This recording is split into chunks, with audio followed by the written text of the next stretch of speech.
But first, the moment from the afternoon session where former U.S. envoy to Ukraine, Kurt Volker, attempted to clarify dozens of glaring discrepancies unearthed since his previous closed-door testimony. In his deposition last month, Volker categorically denied that investigations were discussed in a July 10th White House meeting with EU Ambassador Gordon Sondland and Ukrainian officials. You know what we call that? What do we call that? In the Redneck Riviera? Yeah. Perjury. No. Well, no, that's what we do. It's what we call it in the Redneck Riviera. I know what y'all Yankees call it. We call it perjury. Well, wait right there because that story changed yesterday. Okay.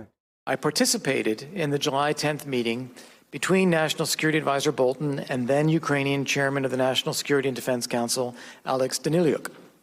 As I remember, the meeting was essentially over when Ambassador Sondland made a general comment about investigations. I think all of us thought it was inappropriate.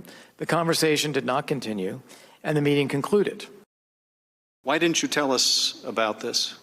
Because that's what I remembered from the meeting, what I provided in my October 3rd statement.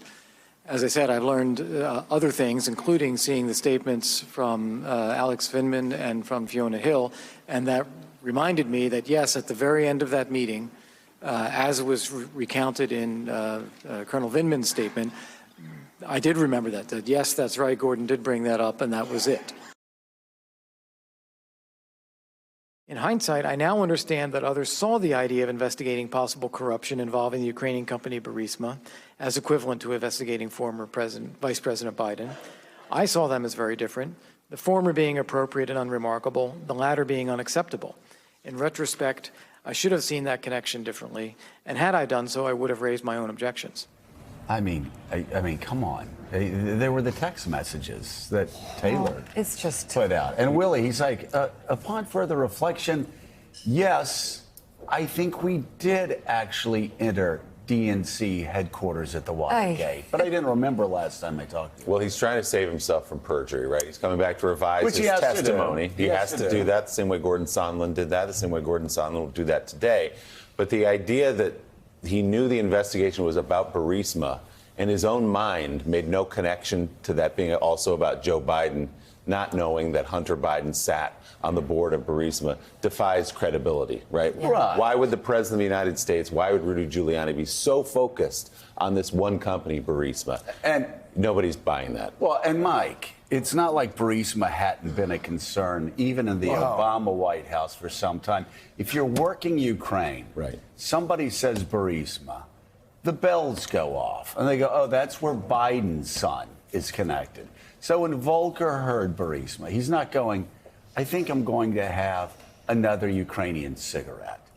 And stand outside and think about days long past. No, ding, ding, ding, ding. You're immediately thinking, oh, my God, this company again. Trump is going after Biden. It's the only thing a guy with a adequately functioning mind would think.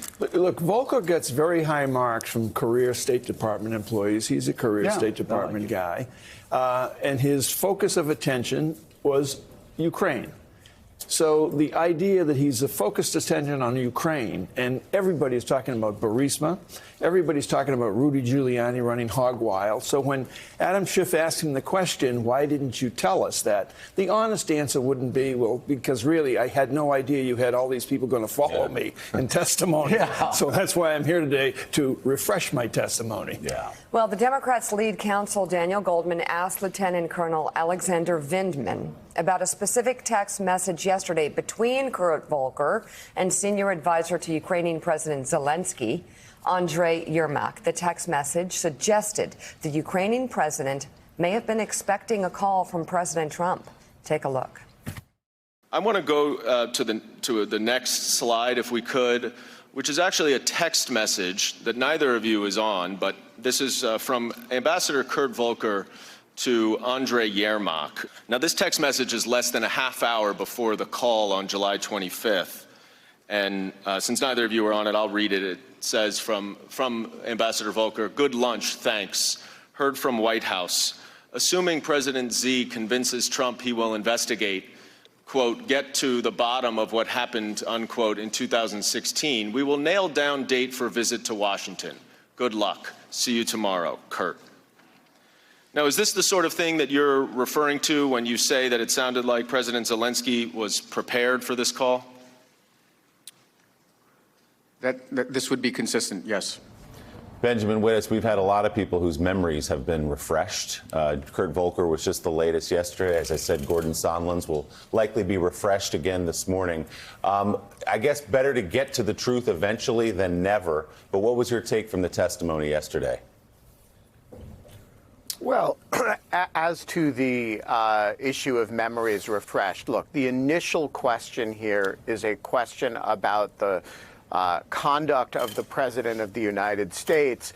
The issues of any questions of veracity of the witnesses really, I think, can wait until another day. Right now, what's really important is to get down on the record in a sworn setting everybody's story about what happened, and to the extent that people aren't fully candid, to get them to clarify it and tell the whole truth.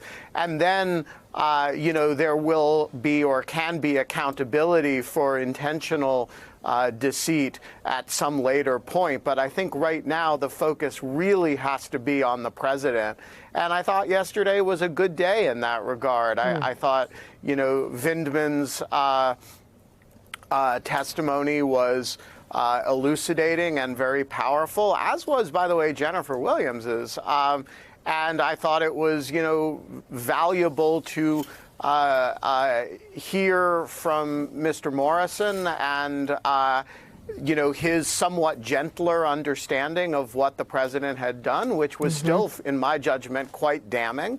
And I thought Volker's clarifications were, salutary, and I don't think anybody with an open mind is in any serious doubt today of what happened on that call and in the weeks prior to and subsequent to it. Thanks for checking out MSNBC on YouTube, and make sure you subscribe to stay up to date on the day's biggest stories. And you can click on any of the videos around us to watch more from Morning Joe and MSNBC. Thanks so much for watching.